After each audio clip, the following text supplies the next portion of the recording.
ask Reddit people who have died, and came back to like, what is your story? When I was 8 years old, I learned how to fix small engines. My dad had an old flathead Briggs and Stratton 5.5 horsepower engine that didn't run, and he also had a riding lawnmower frame. No engine, no blades. He gave me a challenge. If I could get the engine running, I could mount it onto the riding lawnmower and have fun with it. I was so anxious and excited the next day at school that I could barely focus. That same afternoon, I tore into the motor, took it apart, and had it running by bedtime. The following day, my dad and I mounted it to the lawnmower, and by that afternoon, I was riding it around the yard with the biggest smile on my face. A few weeks later, my older sister and I were taking turns riding it when everything changed. My shoelace got caught on the back spindle. It pulled me off the mower, dragging me underneath it. It wasn't fast, but the force was enough. My sister, trying to help, reversed the mower, only to drive it directly over me. The chain and chain wheel caught my lower right back, ripping my skin open and pulling out my large and small intestines. It also severed my right lung, broke my spine in 2 places, and shredded my right kidney. The last thing I remember was the mower rolling over me. After that, everything went black. I couldn't see, move, or speak. No pain, just darkness. My dad managed to get my heart beating again, and I remember regaining some awareness. I was in pain, gasping for breath, feeling my back. I reached behind me and felt what I still believe was my stomach in my hand. In the ambulance, everything faded again, but this time I saw myself from above,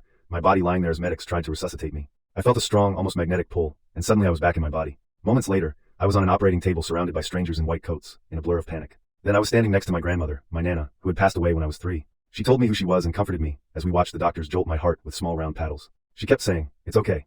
They pronounced me dead at 6:06 p.m. Then suddenly I woke up, stitched and stapled alive. My parents later told me I had died 3 times, once for 5 minutes, then for a little over 12, and finally for a staggering 20 minutes. Doctors warned my parents I'd likely be brain dead, with a 98% chance of no recovery. But they didn't give up, and somehow neither did I. Today, I'm 25 years old. I walk. I breathe. I'm fully functional, healthy, and grateful. I carry this story not as a tragedy, but as proof that life can return even from the deepest dark.